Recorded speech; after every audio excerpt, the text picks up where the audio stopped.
Subject tracking in Fujifilm cameras has improved a lot over the past few years, but using it effectively requires understanding what all of the different settings do, how to set it up, and how to use it to get the most out of it. So that's what we're going to learn here, is setting up and using Fujifilm's subject tracking features. And we're going to start with the most basic method of tracking, which is the wide tracking AF area mode that's available in continuous autofocus, or AFC. You'll find this in the AF/MF setting menu under AF mode. You'll see wide tracking. The wide part of the name applies to single shot autofocus, or AFS, while the tracking part of the name applies to continuous autofocus, AFC.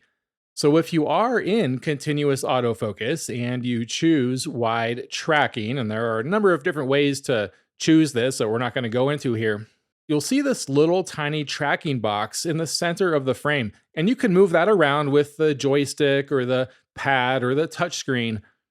And when you move that point around the screen, that tells the camera where you want to start tracking something when you command autofocus. Now, this could be anything: a person, an animal, a car, or even a point that you want to stay locked onto as you recompose your frame.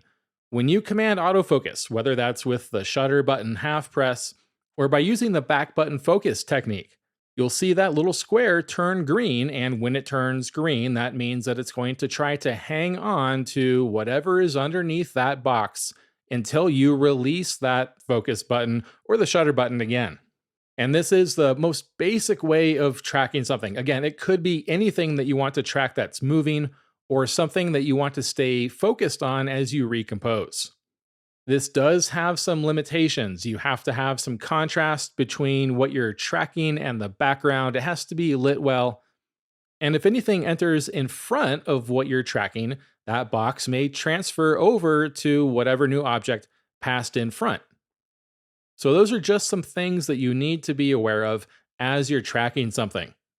So speaking of obstacles coming into your frame between you and your subject, let's take a look at the AFC custom settings that are also found in the AF/MF setting menu. This menu here doesn't just apply to the tracking mode, it applies to any mode when you are in continuous autofocus, whether that's single point, zone, or tracking. This menu tells the camera how to behave if something else enters the frame. It also has a couple of other settings here that might be relevant to you. And I'm not going to go into this menu in too much detail because Fujifilm actually does a really good job of presenting you with several presets and explaining what those presets are for.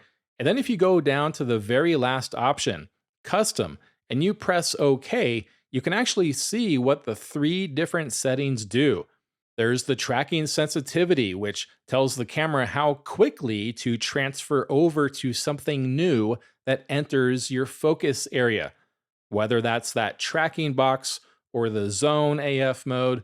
If you're focusing on something and a new obstacle enters that AF area, how quickly do you want it to transfer to that new thing? If it's set to 0, it'll transfer right away, and if you set it to 4, it'll try to hang on to that original object as long as possible before switching over to the new one. Then you have speed tracking sensitivity, which sets how quickly the camera will respond to sudden changes in acceleration. So if you're tracking something and then it suddenly moves quickly in one direction or the other, do you want the system to try to follow that, or do you want the focus area to just kind of stay where it was? If you set it to 2, it's going to try to follow that. But if you leave it at 2 as a default, it may not be as accurate in hanging on to any other subject in any other situation. So just be aware of that. I'd recommend leaving it set to 0 unless you know your subjects may be moving rapidly in different directions. And then you have the zone area switching option, which just tells the camera what to prioritize when you are using the zone AF mode. This is only applicable for zone. But if you're using zone and something else enters the frame, what do you want the camera to lock onto? Do you want it to lock on to whatever is closest to the center of that zone? Do you want the camera to try to figure out what to lock onto when something else enters the zone? Or do you want the camera to lock on to the closest thing that enters that zone? This could be useful in sports where you always want to lock on to the closest athlete. You could just set this to front. But those are what all of those three different settings do, and you'll probably be just fine choosing one of the presets here. And honestly, I just find number one works in a lot of different situations, unless you are specifically photographing one of those other situations that might be better. So that was like the first layer of subject tracking in Fujifilm cameras, whether you're tracking something that's moving or you want to track the same point while you are recomposing your photo. There are additional layers that you can add on top of that, such as face and eye detection and subject detection. So let's take a look at those now. All Fujifilm X and GFX series cameras have face and eye detection found in the AF/MF setting menu. And this is going to look for a human near your AF area. It won't use the entire frame unless you are in single shot autofocus with wide selected, but all you have to do is get your focus area close to a person, not necessarily right on top of that person, but just close, and then you'll see that box appear over that person. And in newer cameras, it'll put a box over the entire person until it can recognize the head. Once it recognizes the person's head, it'll put a box over the head. And if you have this setting set to eye auto or left or right eye priority, if the camera detects an eye, it'll put the box over the eye, which is usually where we want to focus. If you set this to eye auto, the camera will put the focus box over what it thinks is the closest eye, and it uses that by judging the size. Or you can specifically tell it to lock on to either the left or the right eye. And as long as the camera can make out both eyes, it will put the box over the appropriate left or right eye. But if you set this to eye off, it'll just look for the person or the head and put a box around that. Now, if there are multiple people within your focus area, you can use the joystick or the touchscreen to switch between eyes or different people. And this is actually set up differently in different Fujifilm cameras. This is covered in my Fujifilm camera tutorial courses, or you can check the manual to figure out how this is configured in your particular camera. But you do have that capability to switch. But if you want to have precise control over which person you're tracking, you can use single point and put that point close to the person you want to track. Command autofocus, and in AFC, it'll hang on to that person's face or eye, even if they leave where you had that focus area. So it'll continue to track them across the screen, even though your focus area was just maybe, say, on one side of the screen.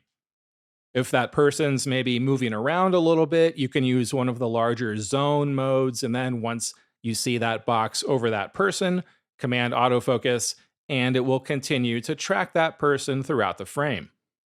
This feature doesn't work too well if that person is wearing a hat or glasses or there's a hair or shadow over their face. And if the face isn't big enough, the camera won't recognize it.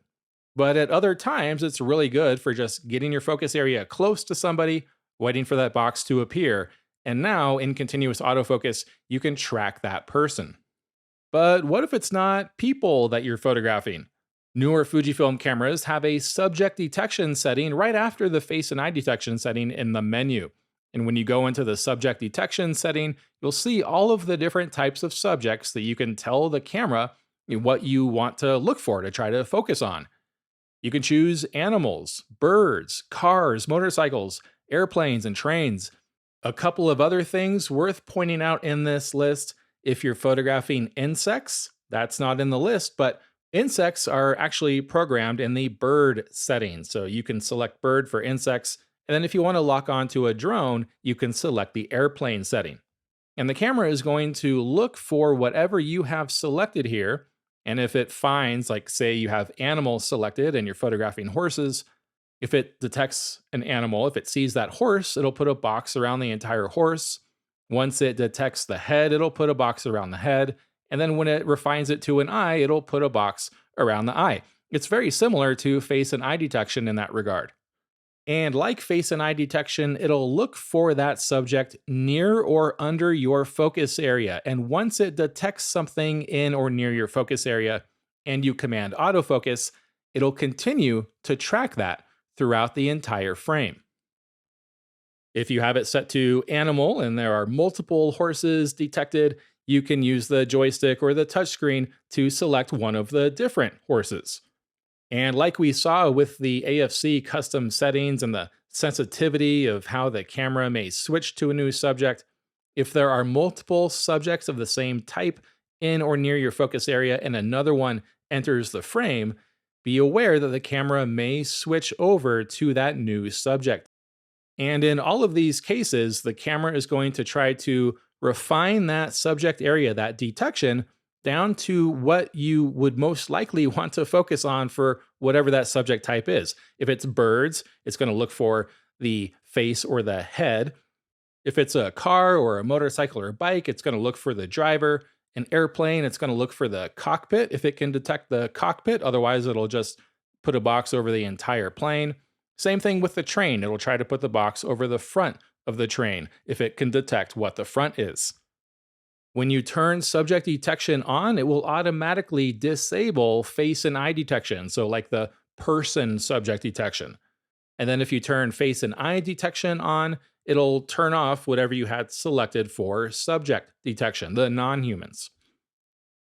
Like face and eye detection, subject detection may struggle to pick up the subject if you're in low light, it's obscured by something, or the artificial intelligence can't really make out what it is due to the shape or some other reason where, like if you're pointing your camera at an animal, but the artificial intelligence doesn't know, it can't detect that it's an animal, it's just not going to work.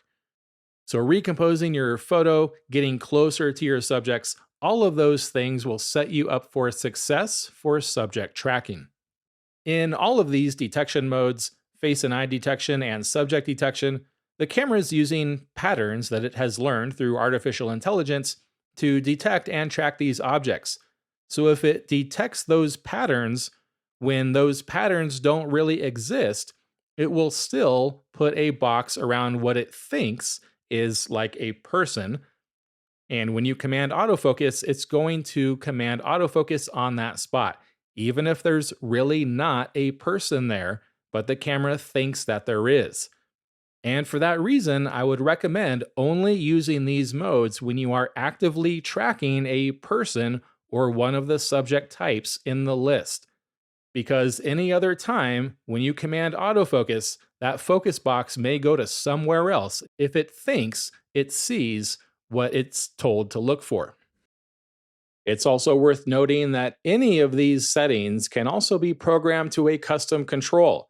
So you can turn subject detection on and off, you can turn face and eye detection on and off, or you could toggle between the left or the right eye for that face detection setting. You can also program these to the Q menu so that you can more quickly select them in your Q menu. And you can see another video that I did about programming the Q menu. As much as these systems have improved in recent years, they're still not completely magic. They do take a level of understanding and practice in order to use them. So to summarize everything, the wide tracking AF mode is kind of like your foundational base layer when it comes to tracking moving subjects in Fujifilm cameras in continuous autofocus.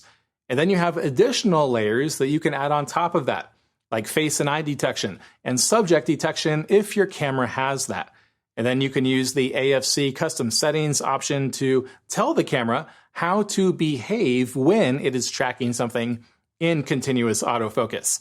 If you want to dive deeper into your specific camera's autofocus and manual focus systems, in addition to all of the menu walkthroughs and how to use the different exposure modes, you can check out my Fujifilm camera tutorial courses that you'll find linked here in the video description.